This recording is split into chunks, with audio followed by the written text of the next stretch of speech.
Hello, everyone, and welcome back to the Cactus Patch. I am your host, Glitch Cactus, but you can call me Cactus. And welcome to a new year. It is 2026, and this is the first Cactus Patch episode of the new year. And what a great way to start us off. We're doing things a little bit differently this time. Instead of a general topic about something happening in the community, we're having a little spotlight for the community. And the first person that we're super glad and proud to bring on is Rada, and we're gonna just get right into things. So, Rada, how are you doing today?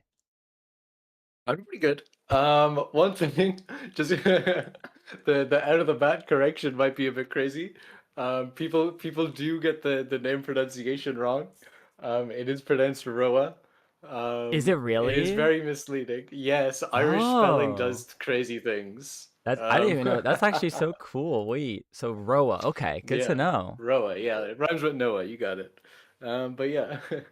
Hi, my name is Roa. I'm org lead for Splatoon Stronghold. I've been an Irish competitive Splatoon player for about 5 years. Oh God, nearly 6 years now, actually. It's scary Um, how time flies. I, it's going to be. I'm actually closer to 6 years. It's going to be 6 years in a month. That's not okay. Um, yeah, I've been in the competitive scene since around 2020. Mostly a lurker at the beginning, but then I kind of got into um, community work through a small little wiper community server, and then it kind of escalated from there. And now I'm org lead for Stronghold. I'm doing content on my own channel. I'd like to think I'm very involved in the community, and my main focus is trying to build the community up and um, platform some interesting people and make sure that the community is a lively place. Hey, honestly, love to hear it. The more people we have involved and really just trying to grow the scene or bring a shine to different areas that maybe don't get too much love is always exciting. Um, Talk to me how you even first got into Splatoon to begin with. What was that kind of the first like eye-catching thing you saw about this game that made you go, I want to try that? My first interaction with the game was I I first played it on my brother's Wii U on Splatoon 1. Hmm. I never owned Splatoon 1, and I think I've only ever played a single game of Splatoon 1. I Fair. remember it was on Arowana Mall, and I think I was just playing like Splatter Shot or Roller or something, like a really like basic beginner weapon. Hmm. Um, Not to call your main basic, but Look, it's okay. I admit it is. I admit it is. It's a shooter. um, and I found it very challenging because I was like, well, what it was 2015 that Splatoon 1 came out. Yeah, I think yeah. so anyway. Splatoon 1 But 2015 because we hit 10-year yeah, anniversary I was last year. 11, so I didn't Uh, necessarily have I didn't have elite gamer skills aged 11. Um, so I found it very difficult and it didn't really click with me. Um, and then I got a Switch when the Switch launched, and I saw Splatoon 2 and I was like, okay, maybe I'll like the second one better, maybe I'll just like the game more. Um, and I played it at launch and I I enjoyed it. I got about a good 50 to 100 hours kind of just playing casually at launch, and I kind of enjoyed it, it was a really fun game. But I never really got into it past that. It mhm. was very much so a casual, just hop on for an hour here or there and just have fun. Yeah. I didn't really interact with the community at that point. Um, and then I kind of stopped playing the game after about a year or so. I'd pick it up here and there, but I wouldn't really. It wasn't a consistent thing that I'd partake in regularly. Mhm. But then um, around 2020, I got the double whammy of the pandemic and a bunch of health issues, which meant I Oh, was inside a lot yeah. and I had a lot of free time. And so I started kind of um, regaining an appreciation for the game. I saw a lot of videos at that point online. The big two that kind of brought me back in, and I would have brought a lot of people into the game to begin with, was Dude and Chera. Yes. Yeah. I remember specifically it was a dude tearing it up 96 gal. Oh, Uh, okay. and that video, I was like, "Whoa, people get good at this game." What? I didn't think because like I knew people like took like any game under the sun very seriously, but I Yeah. just never had seen what it was like to be a very good Splatoon player. Yeah. Um, and seeing gameplay and discussion, especially because like dude, the main thing I was like, whoa, people get really good at this game, and he's doing things that I never even like thought were possible. Like I was like so enamored with dude's gameplay. Back then it was like 2019 2020 when I kind of first started to get back into the game. Hmm. And and then I remember watching Chara videos and hearing him like discuss the meta and the patch notes and like hearing more about like what a competitive scene is and how that kind of works in the first place at all and how the game is so much different than it is in just like solo queue like B rank or whatever. Yeah. Yeah, I mean, I had a similar come up with getting interested into the game like from the content wise. For me, if it was Dude and Kiver because Mm, Dude, Kiver, Chara, like handful of other like well-known competitive players, like they were the early like content grinders. Like they were yeah. that bridge into showing you what the competitive scene was like, and it's really cool to like see them still active, see them still making content and doing it in their own ways, right? And it's really cool to see like not only was it just their thoughts, but also just their gameplay in general. Just seeing like you mentioned, like how this game can actually be played. Um, because it is really cool. Um, so was watching them kind of what got you or drove you into wanting to check out the competitive side of the game? It was definitely like the biggest factor because like Yeah. I think I wish this was something that I had a clearer memory of, but I believe what got me into like actually making the jump and trying to get on my first competitive team Mm-hmm. was a video by Chara that was essentially like how to join competitive Splatoon. Like it was a very like it was a very deliberate video that was like designed to say here is the free agent server, here's how you make a free agent post. It might have been Shara, it might have been someone else. Like I wish I remember this more clearly, but I remember seeing a video and I was like look, the world is like shutting down around me. Yeah. I'm not in the best of health, and I could talk about that a little bit more later on. But I was stuck inside a lot, and I found it difficult to interact with the outside world much. Mm-hmm. Yeah. Um, and so having this online community where I could just sit in my room and I could like another thing because of my health issues, I found sitting up was very difficult. Mm-hmm. So I for the first like 3 years of my honestly it was probably 4 years. For the first like 3 to 4 years of my comp playing, I played lying down in bed. I mean that With the it's funny how that's also like not gonna lie like for most players how their setups are they're average every day playing still too. yeah. I can never I give props to people that were able to start that or try it whether they wanted to or not obviously but like it's just like Mhm. I tried it once I'm just like I can't it's just to me for me it was just like impossible. But the setup was like I did it a couple of different ways. I would either like hold I would hold the Switch screen between my knees. No, I would that's have like creative. the No, that's that's creative. crazy. That's a crazy one. That's Or commitment. I would have the Switch like balancing on a pillow on my chest and I would have the Pro controller like on my stomach. Okay, yeah. But creative, modern problems, modern solutions, Yeah, whatever. no, Um, exactly. When there's a will, there's a way. yeah, but yeah. So I saw some kind of video that was prompting to join the free agent server and make a free agent Mhm. post. So I did, and I got on my first team, and at the time I was like, damn, I'm on a competitive Splatoon team. I'm so cool. In hindsight, that was not a competitive Splatoon team. That was Mhm. a group of friends who played the game together. You know Yes. what I mean? Sounds like every early Splatoon team, to be honest. Yeah, no, it is. Like none of the aspects of what I would now consider to be a competitive Splatoon team were Mhm. present there.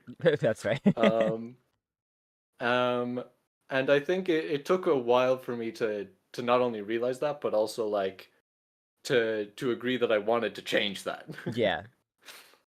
Um, so from that, I kind of um, it took basically until Splatoon 3 then for me to like fully commit and say, no, I'm not just going to be like, I'll enter a tournament every now and then type thing. Like, I'm Mhm. actually going to commit and I'm going to try and I'm going to build a team and I'm going to practice and I'm going to go in with a competitive growth mindset.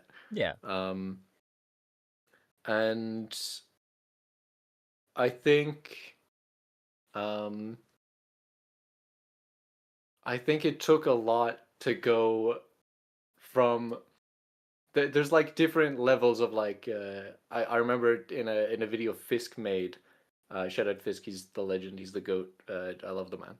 Mhm. He was talking about activation energy, which is like the level of energy or like um the level of energy you need to give someone for them to take a step to do something. Okay.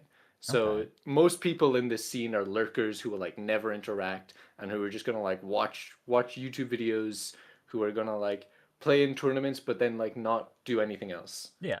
They're just there. They're like barely interacting. They're just like a passive observer who plays the game sometimes maybe. Mhm. And that's the vast majority. And it took a lot of activation energy for me to go from that like I'm just watching Prochera videos and playing casually with my friends to wanting to compete. Mhm. Um, Was there like and a specific scenario that happened that made you kind of like take that next step, or was it just like over time that buildup of like, you know what, it's time? I think it was a couple of things. It was one like when I entered the scene, I my goal like very naively was like I wanted to be the best in the game. Like Yep, been there. I wanted to be the number one. You know, like every Yeah. I think that's like a very common goal because it's an easy goal to have. Yeah. Like anyone can pick up anything and say I want to be the best. 100%. And then it takes a very select few to actually be able to put in the effort to be the best because Mhm. it takes a lot to be the best at this game. Yeah.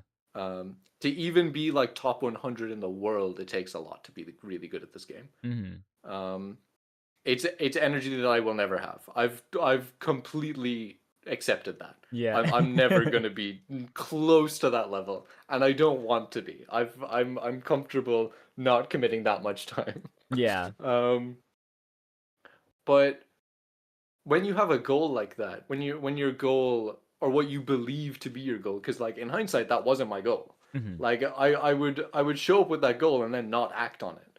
So Mhm. it was just like an idea I had, right? Yeah.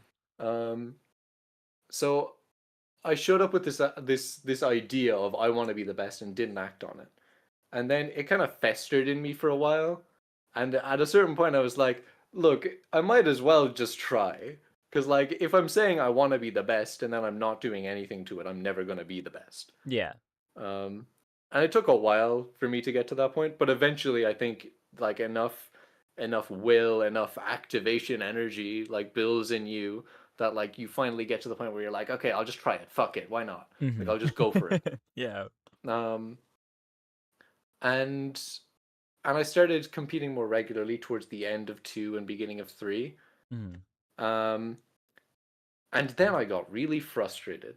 And I got really frustrated because I didn't know how to marry the idea that I wanted to be the best player in the world with the fact that I am not very good at the game.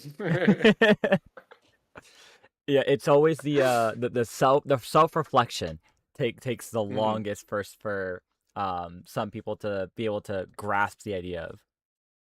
Yeah, absolutely. Um, and then it took me a while to kind of sit with that frustration and sit with that. dissatisfaction with how I was playing and how I was interacting with the game and the community. Hmm. And for me to like look at it and say, what actually do I get from being in this community and playing this game? Yeah. And like looking and seeing what parts fuel me, what parts energize me, what parts make me want to, well, not get out of bed to play the game because I'd be playing the game in bed, but what parts like energize me to continue to keep playing. Um, and it was around that point that I had realized I don't want to be the best, and I never did want to be the best. Hmm. Um, I wanted, I wanted to use Splatoon as a medium to meet other people, to grow as a person, to learn skills, to interact in like with different forms of creativity, Yeah. to help other people grow as people. Um, and I think when I learned that is around the same kind of time when I started becoming better at the game. So in a sense, so changing the initial goal is what helped you, in a sense, work better towards achieving Mm. something like it.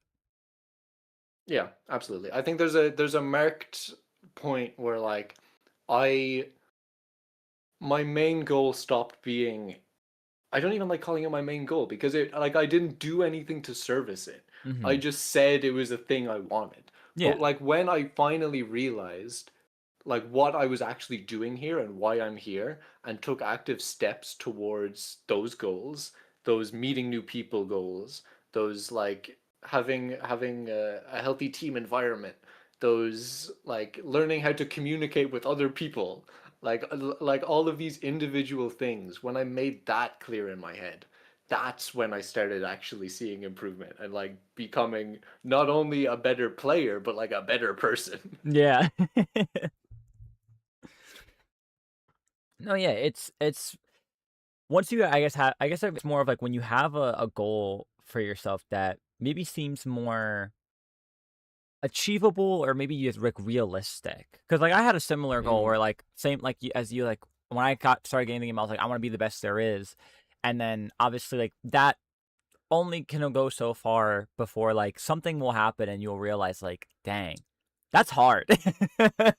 Mhm. Mhm. um so what you slowly start to choose a different route, or you start to I don't, not, I want to say simplify, but I guess like break it down more to like lower steps that like maybe are more achievable for your current surroundings. So like you said, like sometimes you were like a lot like, because there is a lot of time to dedicate to being the best. So maybe it's like, okay, maybe instead of that I want to, like some people it's like I want to win lowing, that's my start. After Mhm. that Mhm. we'll go from there. Or some people it's like I want to win a local, that I know is in my area. Like they'll have certain goals that break down a lot um, more accomplishable than something that's so massive as what very few, that like the 0.001% of those that play this game could say that being the best there is. Yeah. I think there's a degree to which it's also important to say, as much as it's like only one person can ever be the best, so it's like unreasonable that everyone wants to be the best because like that's not how that works. Yeah. Because only one person can be the best. Hmm. Um, it's also kind of, it's important that the goal actually means something and isn't just the easiest thing to think of. Yeah. Because you use the example of like I want to win low ink or I want to be low ink banned. And I think that's a trap people fall into, especially in early comp Splatoon, Hmm. where they see that and they like they hear, oh, there's a tournament that when you win it, people consider you mid level. Or Yeah. like that's like this is what low level is. Whether you think that's still the case, like Like is up for nowadays. debate. Yeah. Yeah, because like at a certain point it definitely was, but like Hmm. people people in low ink alpha brackets scare me. Yeah. No, I Uh, like to always chop it up that every year that passes by, people are getting better and better, and the ladder yeah. of skill and knowledge trickles down, as we've always seen it happen when top level maybe find something new or unique or interesting, or they change their mind about something.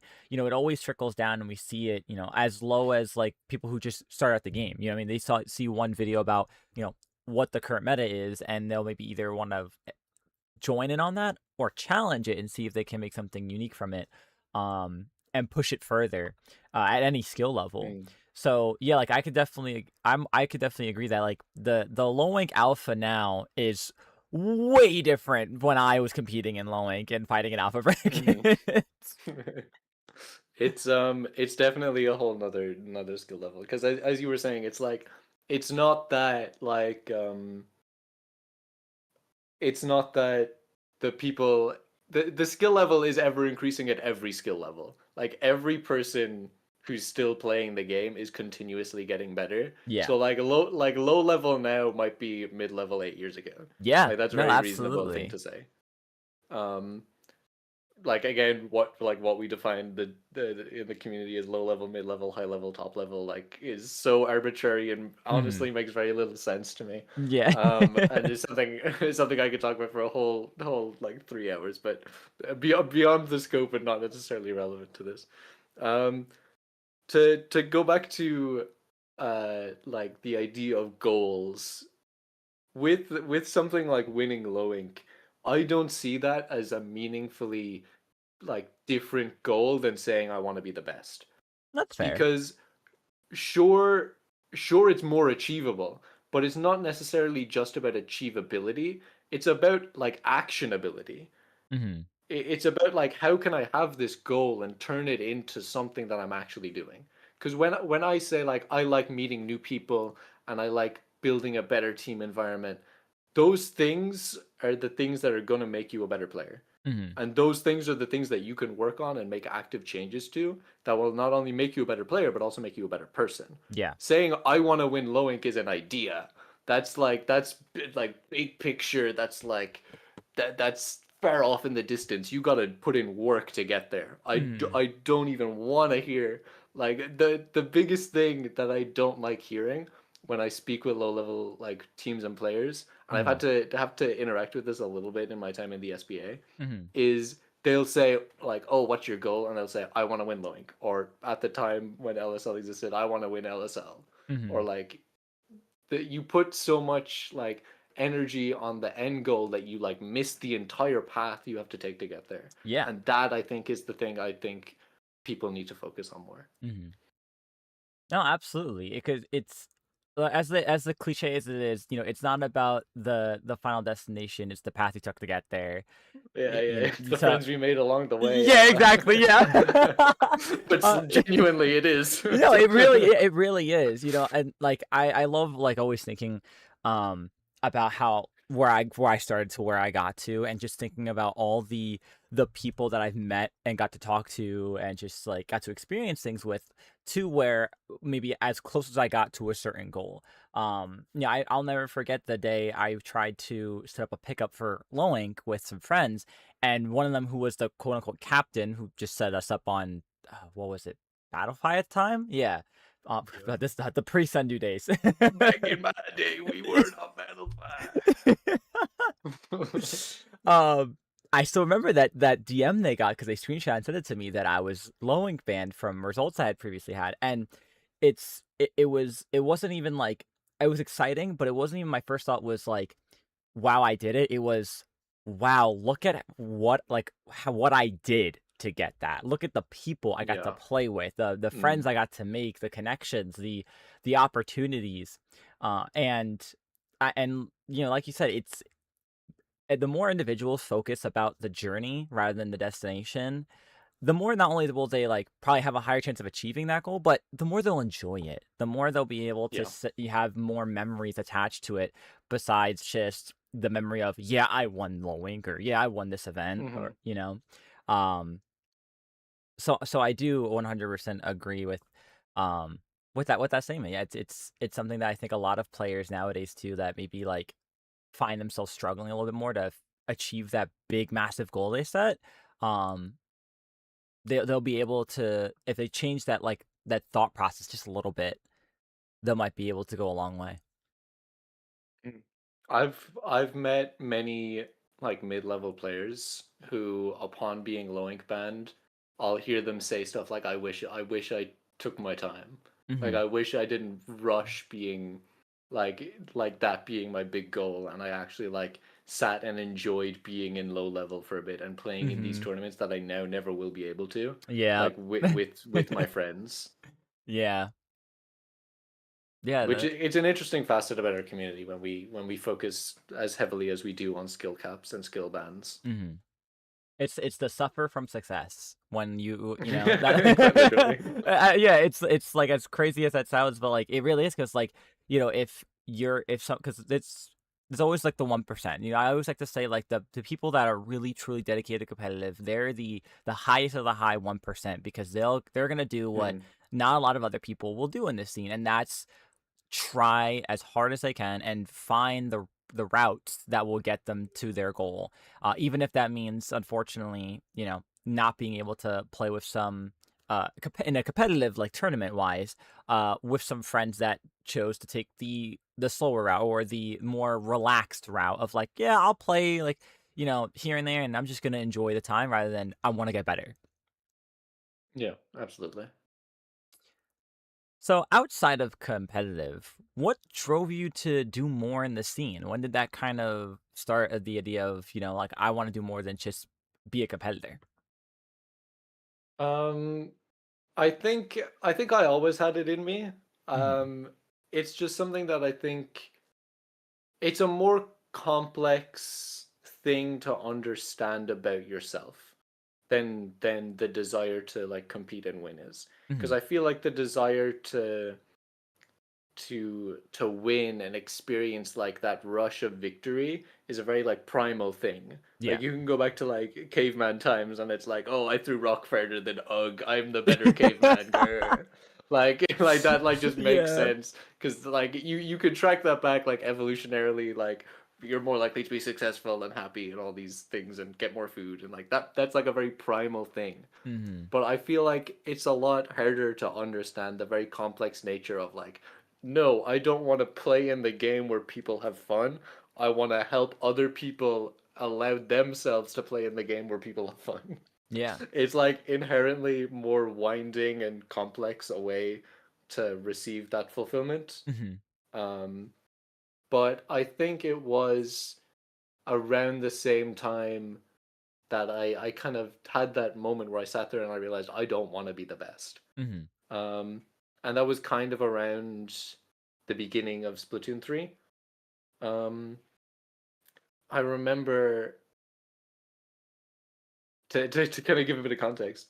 I when I saw the Splatoon 3 direct and they revealed Splatana Wiper, Hmm. I saw that weapon and I was like, that's my main.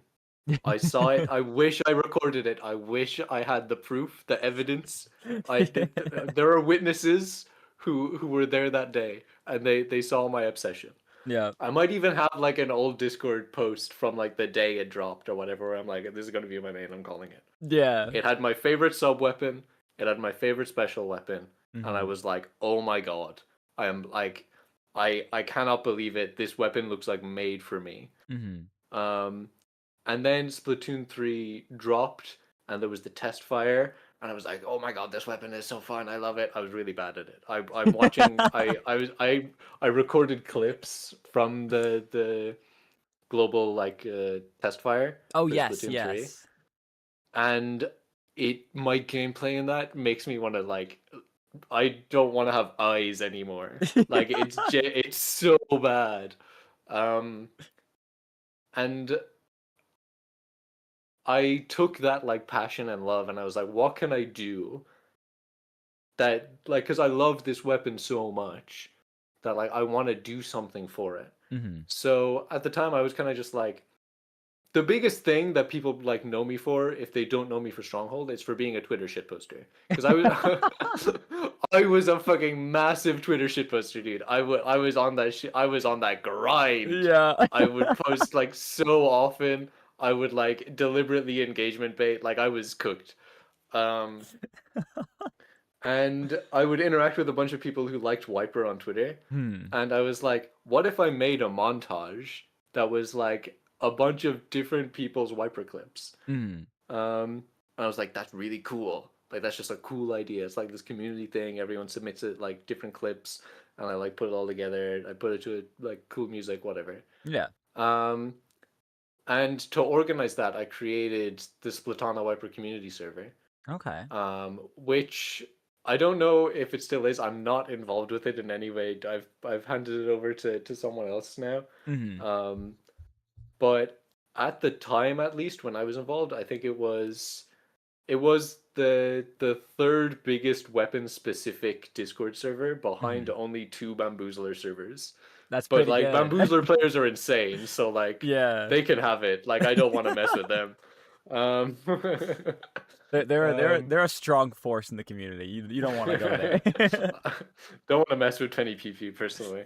Um, but and I created that server to kind of host the montage, and people could submit in a channel and all that. And I got a lot from like people being like, "Whoa, my clip was in that. That's really cool. This is a really cool thing." Hmm.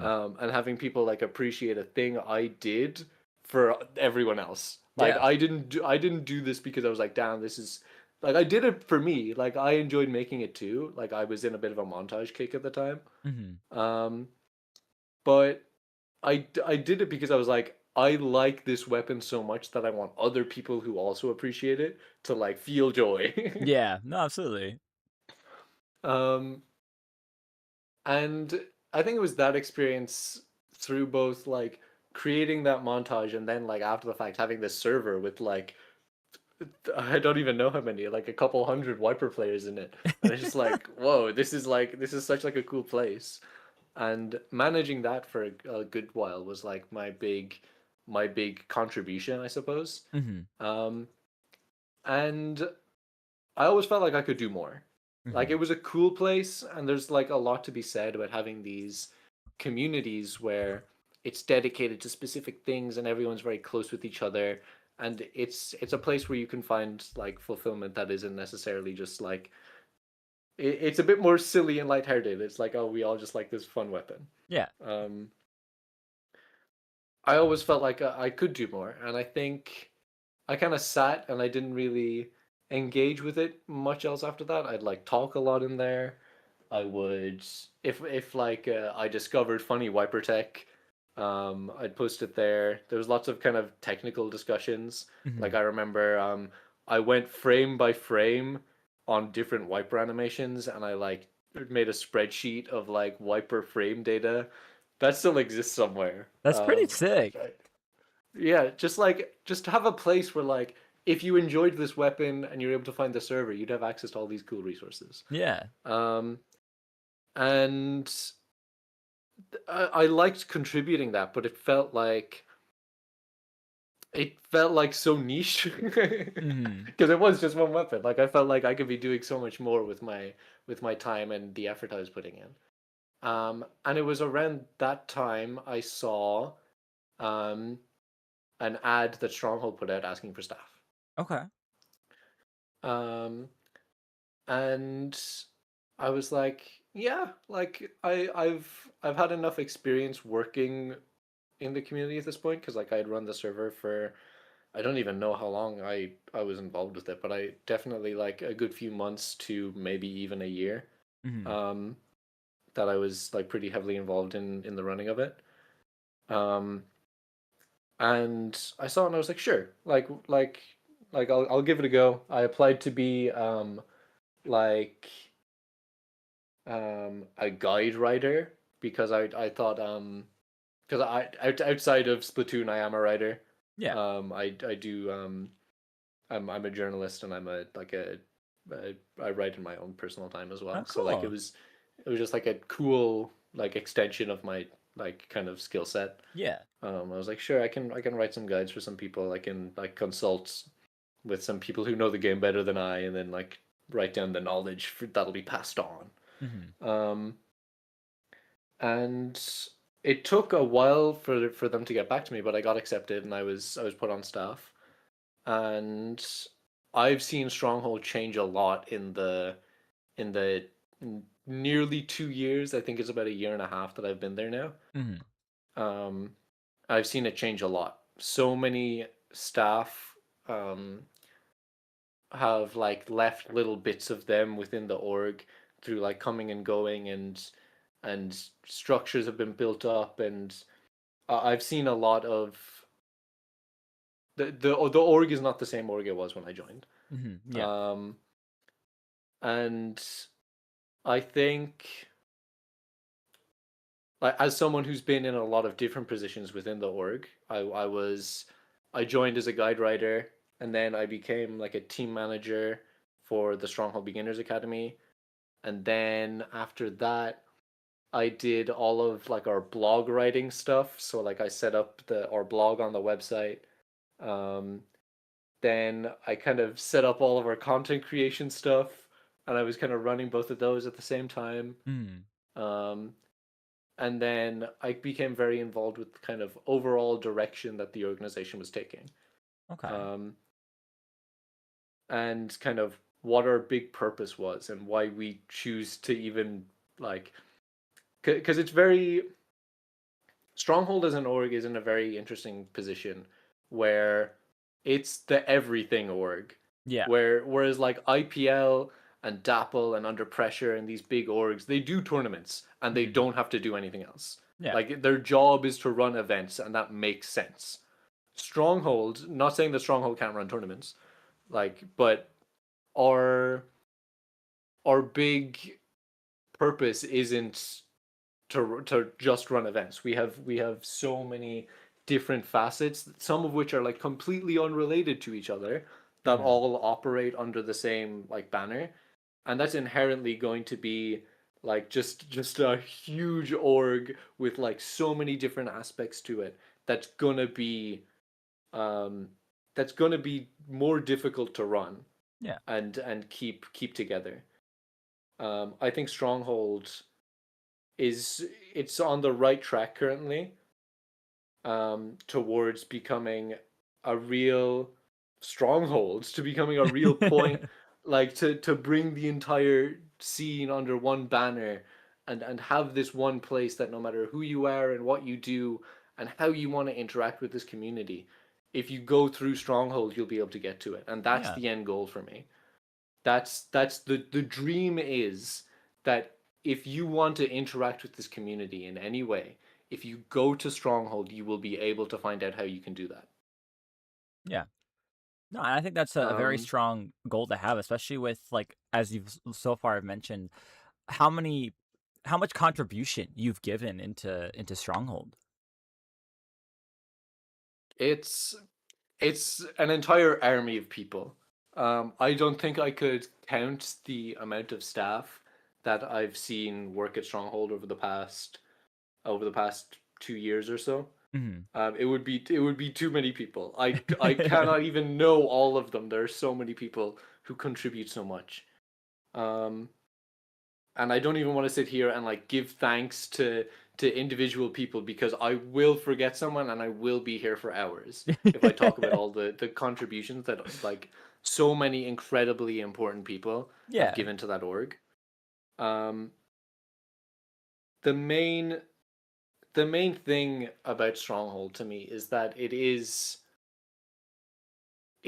that like unifying place, that it Yes. is, because for so long I think I didn't understand the purpose of what I was doing. I wanted to be the best. I wanted to be this like uh s like the top of the league. I wanted to be the number one. I wanted the glory. I didn't understand the what I actually got from competing, which Mhm. was like which was like belonging and growth and like understanding myself better and a reason to show up to a thing at like 7 p.m. on a Saturday and just Yeah. like hang out with my friends, just an excuse to do that, and like excuses to interact with other people, and I love interacting with people.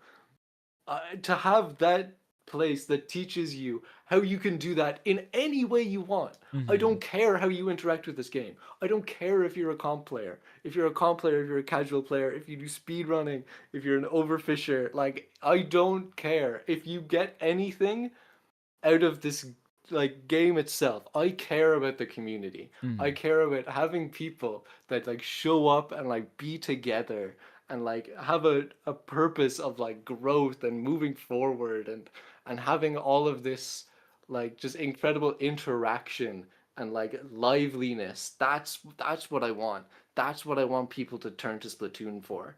I Mm. don't care if you win. I don't care if you lose. That's great. But I want you to have fun, dude. Yeah. No, absolutely. That's some aura farming right there. But no, I think that's such an amazing want for not even just yourself for what to achieve, but what you hope to give out there and hope to leave a mark on is that being able to have created something that is, as you said before, so unifying that allows Mm. every part of the community, no matter what it might be, like comp, casual, you know, table turf, salmon run, like speed running, like no matter what it is, there's a place where everyone can interact with each other or find what they're seeking, and you've put in a lot of effort into Stronghold along with the many tons of others that have before and after when you originally joined that are pushing towards that goal, and I think that's an incredible uh an honorable achievement to want to reach and to have.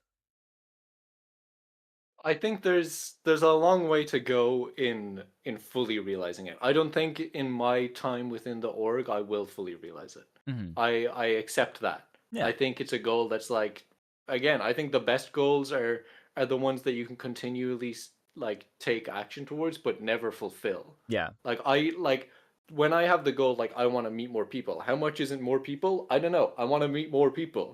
Like it's just Yeah. a continuous like in the door, hello, how are you? Okay, but like this is nice meeting you, and then you get in the next person, and it's just this continuous cycle. And when I have the goal with Stronghold of saying like I want anyone to be able to interact in any way, I'll never finish that. Hmm. That'll never be completable. Because there's always going to be someone unique who wants to interact in some new way that no one has ever thought about. Yeah. And that person is equally valid as everyone else. Yeah. So Stronghold, I think we have a long way to go. I think we have a really solid foundation. I think we have a lot of people who are extremely passionate. Hmm. Um, and I think the future is only going to get better. That's my take. That's my take. Oh, that's a beautiful take to have. With a lot of that you have done within Stronghold, do you have one thing that you would say is one of your greatest achievements?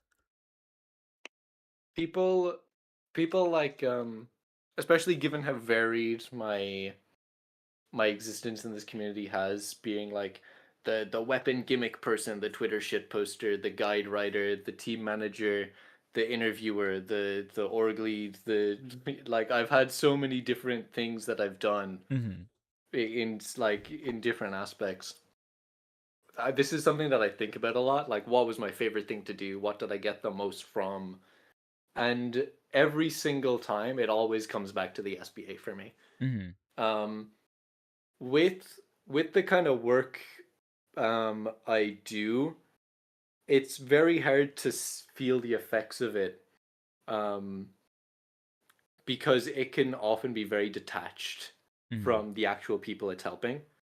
Um, like if I'm having like a multi-hour long meeting about a project and then it's just like very organizational work and telling other people like what aspect of it that they're working on, and I'm Hmm. not on the ground interacting with the people who the service is helping, it can feel very like disconnected, like I'm not actually doing something that's directly benefiting people. Yeah.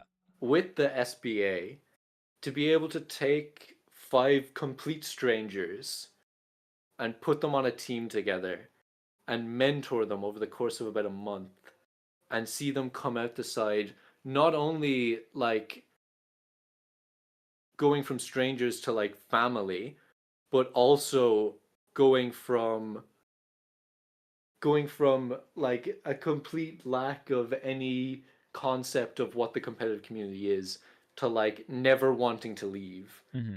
to seeing people go from like I don't want to talk too personally about the different like areas in which I've seen people grow from their time in the SBA, but I truly have seen so many people's lives absolutely transformed through their introduction into this community. Hmm. And the SBA is what like always reminds me of like what I do and why I do it. Yeah.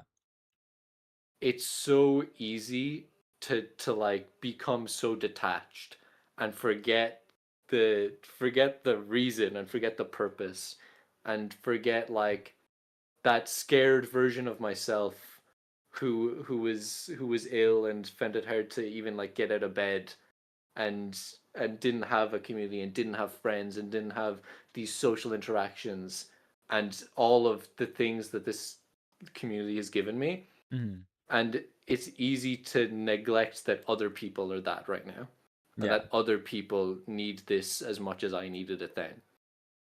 And that's the SBA serves as a constant reminder of that to me, where I see the effects that are directly caused by someone else picking up this silly Squid Game. Hmm. Like it sounds so it sounds so dumb. It really does, and I'm aware of it. That I sit here and I go on about these long spiels about how like this game can transform lives. But when I see then like people who I've become close friends with have these experiences that like completely transformed their lives and they would not be the same person, they would not have the confidence, they would not have the chance to go back to education, they would not have the chance to want to get into that job that they wouldn't have applied for had they not built up the skill through playing Splatoon. Like it's really silly, but it happens. These are real people's lives. Yeah. Like I got into writing because of Splatoon. I wanted like all of I'm living proof of this. Like on my resume for like the job I actually applied for, I put my stronghold work. Like it doing all of the things that I've done through Splatoon have changed my life. And Hmm. I know so many other people who that is the case for. Yeah, and So that's what I'm most proud of. I think that's awesome, and it's crazy that like I love how you mentioned the part where like it like doing something that's as a hobby has driven you to have a new goal outside. I think we talked about this once before when we had a conversation like a couple months ago, but like how doing something as your hobby or like in this game contributes so strongly to your your life in a sense, your life that's outside of Splatoon. Absolutely. And it's really like it's crazy how like something like this, and I think maybe it just really chops down to this being such like a niche competitive game, and how like compared to other video games, how small our community is. The possibilities that really give a lot of players and a lot of individuals a driving force for something that's not just the game, that it's something more Mm, to it. absolutely.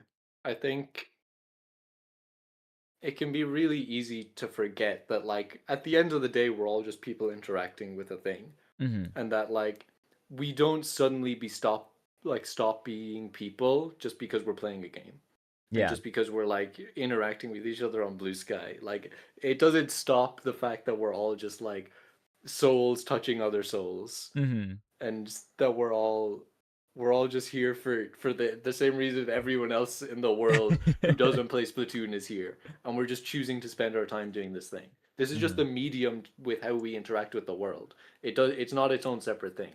This is a manifestation of human lives. Yeah. And speaking of how you mentioned like one of your greatest achievements is, that forming helping others form that bond through the SBA.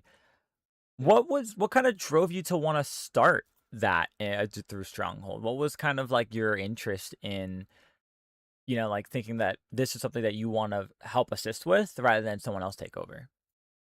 Mm. So to kind of give the history of the SBA in a nutshell, it was kind of just an idea that was floating around when I first joined. Hmm. Um, and there was a couple of people who had like applied for it, being like, yes, if it if it like starts up, I'd be interested in it. Hmm. Um, and there was a good few people like that. And how it ended up happening was, um, I applied to be the guide writer, as I had previously said, and I also had ticked the box saying if this team at the time it was called like Agents Team or something, like I Hmm. forget, because it was a play on like free agents. Oh, So okay, I think yeah. the idea was that it would be like we take all these agents and then we put them on a team together and it was going to be like spy themed. I think was Okay, the yeah. idea. It's cute branding. I think we decided against it because it was a bit confusing. When like agent was already a term being used, and we didn't want to Give it we didn't multiple want to just add meanings. confusion. Because like Yeah. when you hear beginners academy, you know what it does. Yeah. Like so we I think that name was chosen specifically because it was more like it was more easy to understand. Um, but um, early on, so I had applied and I had like gotten onto the team from the beginning. But I wasn't necessarily on leadership for the team. It was just like um, I just saw the description of it where it's like we like put people on teams and bring them together, and I kind of just like, yeah, that sounds cool. Like I didn't give it much thought at the time. Um, which in hindsight is really funny to me because Hmm. now it's like I say, oh, it's my greatest achievement, and it's the thing that I look on, and it reminds me of my meaning and my purpose in life. And then it's just like I didn't give it much thought, you know. I kind of just did it. Yeah, it was very it's a very uh, nonchalant beginning and it being one of your most yeah, meaningful projects. yeah, absolutely. And we ran like a test run, and that was season 0, we call it. Hmm. I think we're on like season 5 or 6 now. Okay. Um, so it's been running over a year at this point. I think it's either over 150 or 200 players have gone through it. Wow. Which is a lot.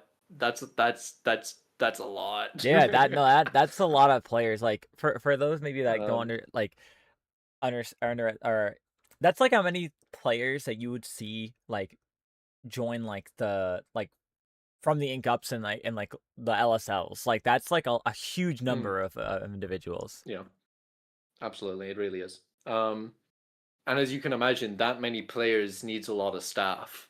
Yeah. Um, I don't even know how many like team managers and coaches and then like the head staff who like make it all run. We've had Fisk could probably tell you that, but like we've had tens of coaches and tens of team managers, and I think there's like 5 or 6 head staff who make it all run. It is so much work. Hmm. I'm no longer directly involved with it, um, but I just look at what they do, and it is so incredibly like admirable, and I have the utmost respect for anyone who's ever been involved with it. Hmm. Um, the the recently I was I up until now I was like director of kind of like our blog post stuff and our content stuff. Hmm. Um, and I got the new position of org lead within like the last week or so. Nice. But the one thing that was preventing me, or not preventing me, the one thing that was giving me pause from accepting the org lead position Hmm. was potentially going back and being a team manager in the academy. Like Oh, okay. at times it was genuinely 50-50. Like Yeah. I did not know which one I wanted to do more. Um, at some points I was leaning more to doing the team manager. I loved it that much. Hmm. Um, and I feel like if I ever step down from the org lead position, the only other position at Stronghold I would want, at least from where I sit right now, I would want to be a team manager again. Because Hmm. that is the most meaningful position that I've ever had within the community. Yeah. No, it has a lot of opportunity to bring those connections to the individuals that sign up and wish Absolutely. to achieve different things, and like whether it be like you mentioned before, like meeting new people, just getting a start in the competitive side of things, a mix of both. Hmm. Um, yeah, it's a good like building role that has a lot of power to it and that has a lot of a meaning for it. Absolutely. What do you want? Where do you, sorry, not what, where do you want the SBA to go further? Do you feel there's any room for it to, obviously besides growth side, like size growth, anything that you feel like could be um changed about it that would maybe make it maybe different in any way that would be an improvement? As long as Fisk is at the helm, I'm very happy with with the That's direction that fair. the SBA is going in. Um, that the guy's humility, the guy's compassion, the guy's passion, everything about him is born to lead that program. Awesome. Um, I would want no one else, and like I don't want to make it seem like the Fisk show because I know that there are so many incredible people who work on that program as well Hmm. and who do such a good job. But I know Fisk too well. That like the guy's like a brother, bro. I Yeah. love Fisk. Shout out my goat. Um, and uh, as long as Fisk is at the wheel, I'll be comfortable with him steering the ship. No, that's awesome, and that's all you can ask for is having someone that you really believe in that's going to be able to get the job done, if you couldn't do it Genuinely, yourself. yeah. With like Stronghold more broadly outside of just the SBA, because Hmm. while the SBA is like by far the biggest thing we do, Hmm. I think the main thing that I see Stronghold overall kind of um the main direction and the main things that I want to see come from Strongholds as a whole, I want to see the other parts catch up because Okay, the yeah. SBA has like took off and absolutely run with it, and it's run with it from like from day one. Hmm. Um, I think there's so much potential in so many facets of this org, and I want each of them to be able to shine in their own way because they each offer something that the other can't. Yeah. Um, Specifically, I see a lot coming in the way of content from Stronghold soon. Hmm. Um, very cool. Again, I don't want to sit here and talk about all the cool people because I'll forget someone, and then like but the so like uh cool stuff coming content wise in brackets. I'm involved with that. It's cool. Nice. Um, like other training programs that we've had like floating around for a while. I know there's been a lot of work done on a training program for coaches, Hmm. um, to kind of act as a way for coaches to be able to engage with the scene.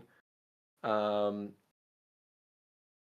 um, and essentially be a very like full curriculum. It's run and managed by Enya, incredible person. If there's anyone whose trumpet needs to be tooted as much as Fisk, it's Enya's. Hmm. Absolute goat number two. Hmm. Um, I don't want to leave Hershey's name out of it. I said I wouldn't say names, but now I'm saying all the names because I said Fisk, and now I have to say all the names. Hershey, the person whose content stuff I talked about, Yellow, who writes all of our articles. Um, these are just the people that I've worked with the most closely. Yeah. If you're not on the list, I don't hate you. I do, I have just worked with these people the most specifically. Um, just incredible people doing incredible work, and I think um I the main thing I want to see is I want to be able to help elevate all of the different people and allow them to have all of their work shine in the most that they can. No, that's awesome, and I know you love to hear that. And you guys have made an incredible resource that is really a one-stop shop. Where like, I remember getting back into the scene, God, almost about to be almost 5 years ago now. And there wasn't a one-stop shop. You had to join like six different, Discord servers, follow certain social media accounts.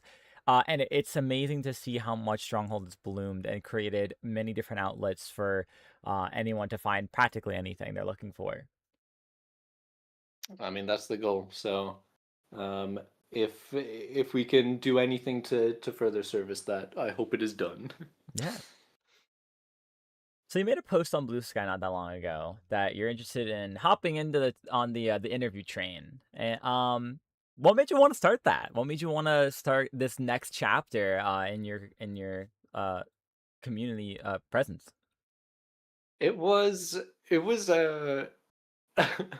again, to kind of go back to how I felt about the SBA and how I applied to that. I kind of didn't think about it all that much, man. I don't know. Like I kind of just stared at it and I was like, wait, I like this. What? Yeah. Um, so the history of me doing interviews is I started this project for Stronghold content Hmm. that was it's not finished yet. It will hopefully be finished soon. Um, that is essentially a how-to guide on how to fill a certain role within the community. I'm being very vague, Hmm. but I interviewed a lot of really cool people for it, um, who have a lot of experience, and in doing so, I was not necessarily interviewing in the way that I do now in at that time. Uh, for that project, I was very much so reading off a script. I had set questions written down because Hmm. it's going to kind of be a big compilation where you're going to see like me ask a question and then you're going to hear five people answer the same question. So Hmm. it has to be like very very like specific and tightly written, and it all has to like follow the same questions very strictly for the format to work. Okay. Um, so it didn't have the kind of same kind of looser style where we kind of just like flow between topics that I like to have now. Hmm. Because I don't like when I interview people, I don't write questions. Like Hmm. I don't write questions in advance. I'll like write down topics that I want to touch on, and then I'll I'll like brainstorm beforehand like what I think are important facets of this thing, and I will like write I'll have it in my mind that I want when I talk about this person's comp like time and comp, I want to learn about how they like made off meta comps Yeah. and like what that was like for them and then how they got into commentating after that. And like I think the best thing that you can do as an interviewer is have curiosity, Hmm. because you can write all the questions you want and you can like follow those, and that's like it for it has a certain structure and a certain vibe to it, and I think it's equally valid and it works for people. But I think for me, I treat interviews as almost like you know when you're a kid and you trap an insect in a jar, and then you're like tapping at the jar and you're like trying to learn how the insect works. Oh yeah. I feel like I feel like I just catch a player in a jar for like 30 minutes to an hour, and I'm just sitting there and I'm like, what makes you tick? Yeah. Like I'm trying to understand them as much as I'm trying to let the viewer understand them. And I think that's what I find most successful about my own interviews, is that I go in with the same curiosity that the viewer has. Hmm. And I go into it with the idea that like these are little critters and I have to help them understand the little critter. Hmm. um as to how that answers kind of what like how I got into the interview scene. It was very much so. I think that's always been a thing I've been interested in, Okay. not only to like get to understand what makes people tick, but like what makes anything tick. I Hmm. think I'm a person who likes to understand how things function.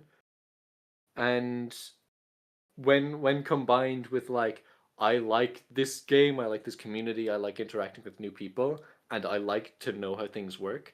Those two things lead very naturally to wanting to interview people, I think. Yeah. Um, and through that like little exposure I had where I kind of agreed to do this interview project where I sat down and I talked to some people in the community. I then kind of got the kind of got a bit of a bug for it. I was like, ooh, I really enjoy learning um from people who've experienced so much Hmm. and who have very um who have very big opinions about things and who understand um who understand something very well. I find it very fascinating to like drag that out of them and like for me to be able to interact with.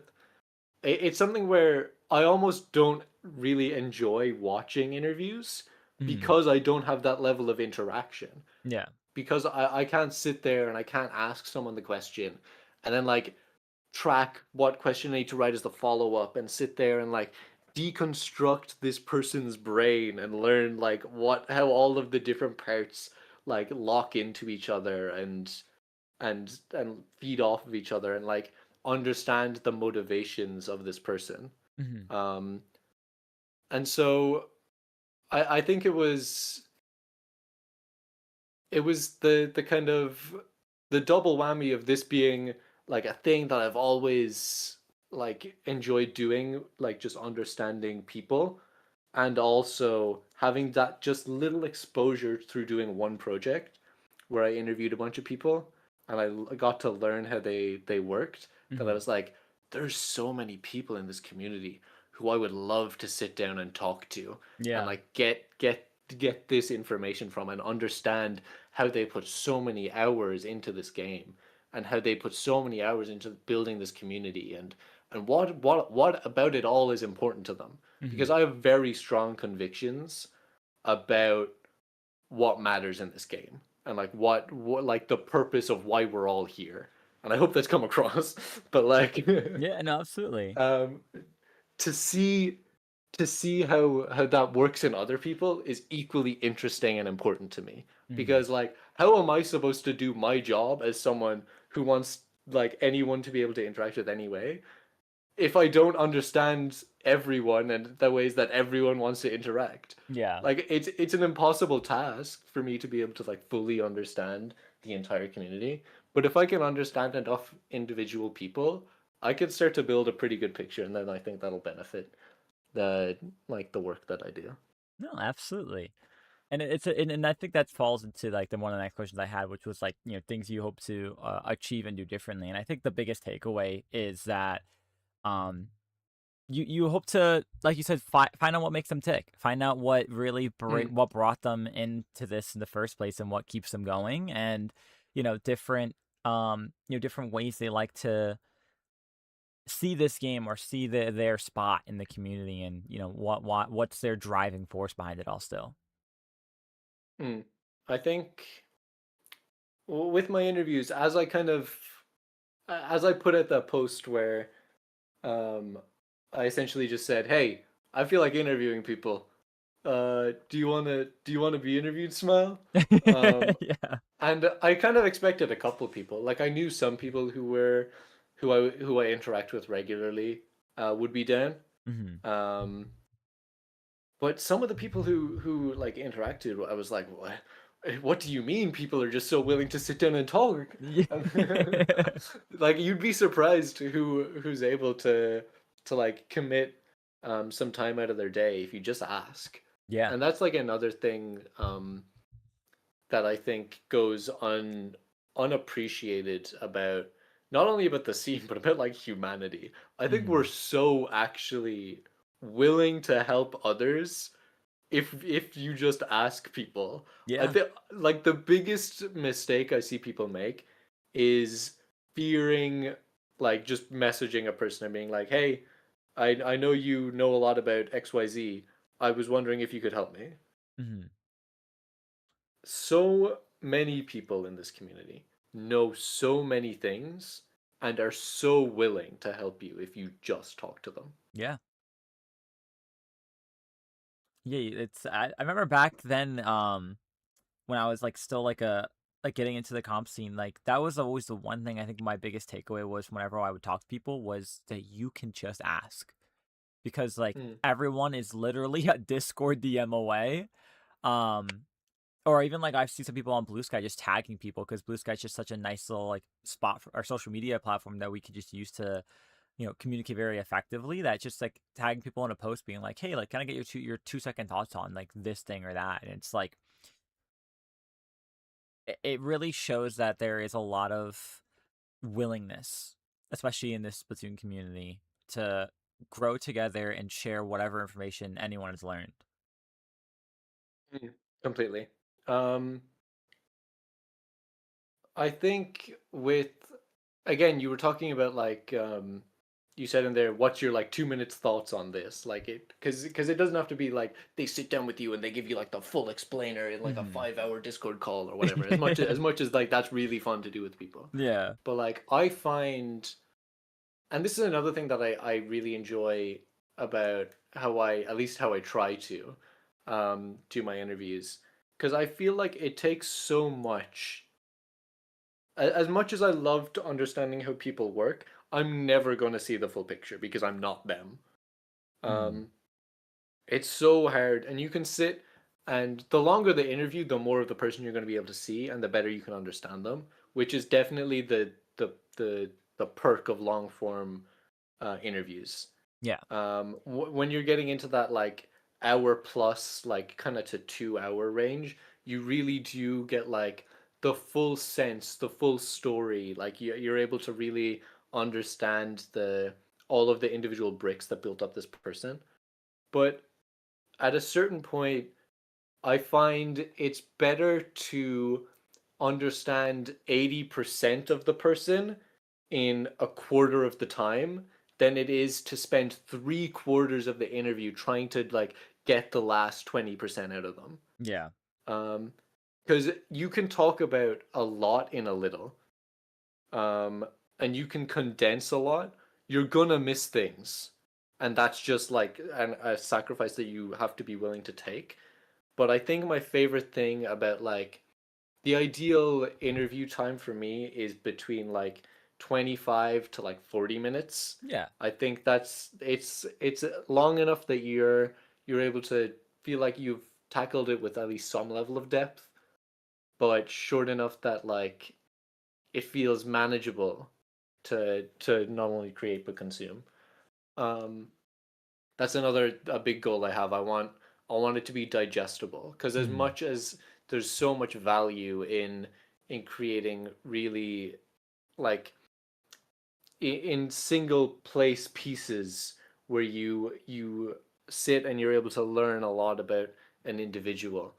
I Hmm. find it so interesting to see how possible it is to condense all of the personality and achievements of an individual into 25 minutes. No, absolutely, and like you said, especially I always called it like the TikTok effect, or so that because of like definitely like Mm. with help of the pandemic and stuff, but how short a lot of individuals' attention spans can be. Having something Yeah. that's a little more shorter and something that's a, like you said, a little more digestible, um, is definitely a huge help with how the attention span of whoever it might be watching, and I feel like it affects all different age groups with it. Be able to actually sit down and watch or just listen to what you have to offer. Mm. Is there anyone that you want to interview the most when you do begin Oof. your interviews? I know you said you Um, made your post. You had a couple people like give suggestions or themselves come out and say they're willing to. But is there anyone in the community that you just really would love to have that 25-40 minute conversation with? the big number one, and the one that I'm gonna take a bit of time before I get to and fully consider Mhm. is send you. And I think Okay. that's almost a bit of an easy one to throw out, but it is also like I feel like I if there's any um interview that I want to go in with a lot of prep and a lot of understanding and like a lot of knowledge into, it's I want to go into the Sendu interview with that. Mhm. Um I think I think that has the potential to be like the best Splatoon interview ever made. Like a good interview with Sendu. Yeah. I don't understand how something else can be better. No, absolutely. Considering how much contribution they've had to the scene and just the community as a mm, whole, I agree. I think that that would be one incredible interview to have. mm. When it comes to others, I think personally, I think someone like Nine would also be high on the list. Okay. Yeah, Um, absolutely. I think Nine is the best commentator the Splatoon scene has ever had. Hmm. Um, also, just in the other things that I've heard about how he interacts with others, and I just think he'd be a great person to sit down and have that chat with. K-Bot for the same reasons.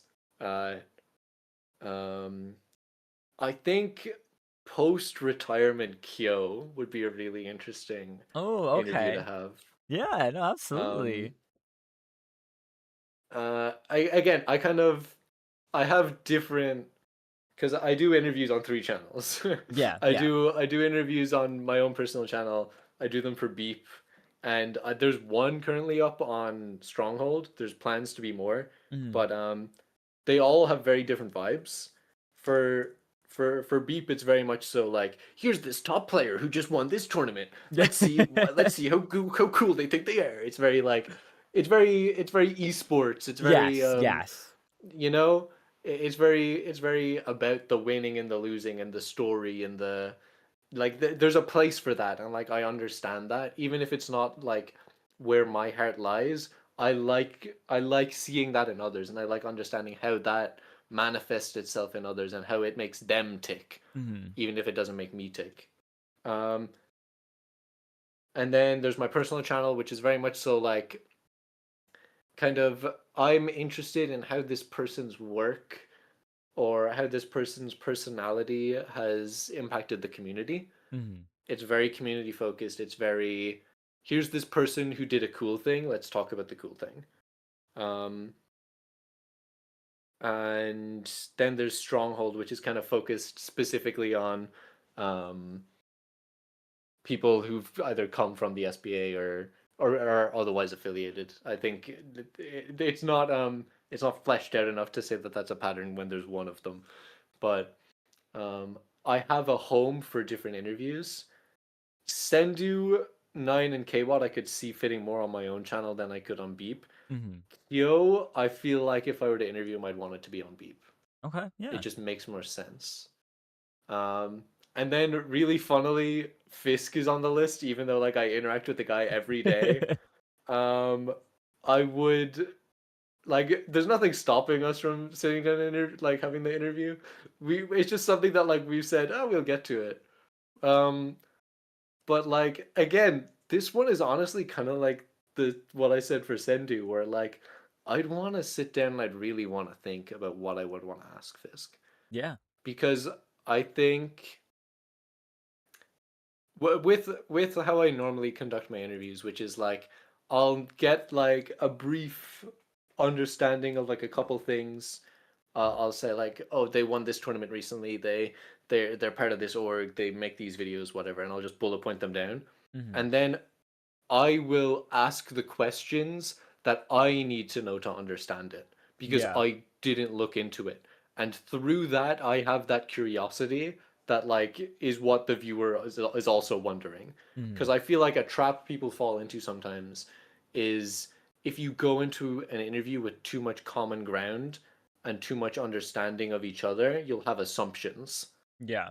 and you will forget or your natural like instinct doesn't inform that the viewer will not have those assumptions and they Hmm. will not have the same ability to grasp the things that you've already been interacting with, and you've already developed these like neural pathways and shortcuts to like better understand, and you won't like give the viewer the ability to build that up either. um, and that's something really difficult when you're interviewing someone so close to you. When you're interviewing someone that you interact with and work with on a daily basis, it's like I know all of these things about the guy. How do I best showcase that? because that's Yeah. what it becomes, right? Yeah. When you're so familiar with a topic or so familiar with a person, it's not about the curiosity anymore because you know it. It's about like showcasing. It's about finding the questions you need to ask and the lines that you need to follow to like fully showcase the depth of it as you understand it. No, and that I think that's what will make like what makes or what will make your interviews so eye-catching and so like grasping to the viewer is being able to make something like as short as the time frame is, make it so meaningful. Mm. And like obviously like you have like right now with the three main like podcasts that are out there, obviously the Pop Goods Popcast, here we are on the Cactus Patch, and of course with the beat being out being more esports focused, it'll be nice to have something different that has more of an impactful meaning behind the interviews than just let's talk about this topic for today. Mm. Yeah. I think it can be a bit of a trap to fall into where you see like, oh, person just won tournament, let's bring them on and have them talk about the tournament. But like, if I'm gonna be completely honest with you, I don't think most viewers are watching because of the tournament. Yeah, no, they're yeah. not like they're not like, oh, Kyo just won fucking Super Jump 6, like, I don't know. Hmm. And then they're not like, oh, I want to hear about all of the prep they did for this one tournament, and I want to hear about like what the bracket looks like. They don't care about the specific tournament, and I think that's like there's definitely a place for like, this big event just happened, let's look at it. But I think what's so much more impactful is like, this person exists. Like, let's look at the things that they've done and like what they're about. Hmm. When you focus too much on being news and when you focus too much on being like on the current events, you miss the forest for the trees, I think. Hmm. And you become you covered the event and missed the point. Yeah. Um, because this is a single step in a marathon, and you're covering how big the step was, and not look at this person's marathon they're running. Hmm. Um, and there's a place for both because some steps are real big. Yeah, no, sometimes exactly. sometimes Yeah. people do really cool things, and it's worth spotlighting like um, individual aspects of what they've done. But I think for me the big thing is like, okay, but why does it all matter? Like, Yeah. what are we here to do? Like, why does this person turn on their Switch every day? Yeah. Why do they roll out of bed? What makes them eat breakfast? Like, Yeah, what's their driving force? yeah, that's like by far the most interesting part to me, and what I think is most interesting to the viewer as well. No, absolutely. I love that meaning for wanting to start these, and I honestly can't wait to see where it goes from because you have me excited. I listen, I I don't know where it's gonna take me. Hmm. Um, and it's something I started on a whim, and it's something I'm gonna continue on a whim. Yeah, I'm not heck yeah. gonna I'm not gonna create these big plans. I'm not gonna give it a name. I'm not gonna brand it. It's just gonna be one Splatoon interview after the other. Hmm. Again, I'm in focusing on other people's marathons, I'm focused on the steps I'm taking. Yeah. I'm not sitting here saying this is the marathon I want to run.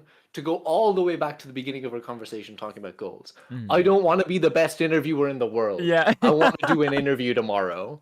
Like, Yeah. you know, We've come full circle. It's circulating back to its original meaning. truly poetic. Um um I think that's the thing in everything I do. yeah. I don't want to set the goal on the moon, Hmm. because there's like something to say, like there's that one quote like aim for the moon and you'll land among the stars and all that. But Yes, it's yes, like, yeah. I don't know, I'll just like take one step at a time, and then I'll walk a marathon. Like Yeah. I think that's just a better way to look at it. Because if you're aiming for the highest you'll ever be, and you're running towards that all the time, you're never gonna be happy. But if Hmm. I'm like, tomorrow I want to take 10 steps, and then I take 10 steps, and I'm like, cool, I'll do that again tomorrow. Yeah, no, exactly. It's about making the largest goal more achievable by breaking it down into much smaller, more realistic challenges for yourself. Absolutely. Well, as we're nearing towards the end of my lovely questions list, is there anything lastly that you would love to go over or mention as we are nearing the end of this episode? I think we were able to cover a lot of, if not everything that I really wanted to talk about.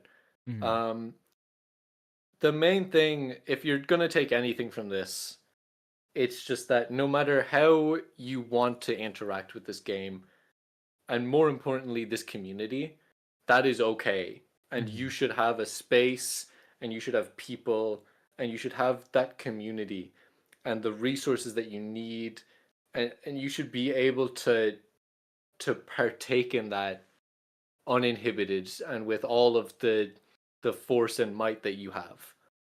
Um, and as long as it's possible for this scene to be better at enabling people to grow as people, um, through this again silly little Squid Game, as long as it's possible to trick people into becoming better people through this game, I'm gonna be here, and I'm not gonna stop until uh, I don't see myself stopping. I'm not even gonna put a time frame on it. Again, one day at a time. I don't see myself stopping.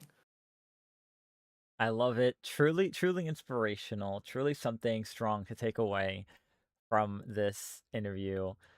Roa, thank you so much for coming on to the Cactus Patch and discussing just your presence in the community.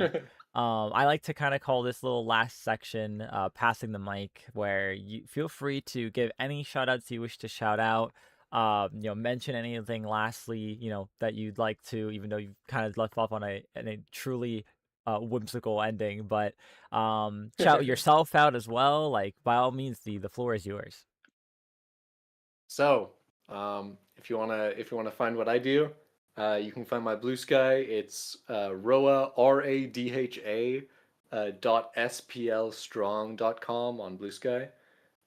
If you want to find my interviews, it's linked on my Blue Sky. But if you want just my YouTube, it's Ismisha Roa.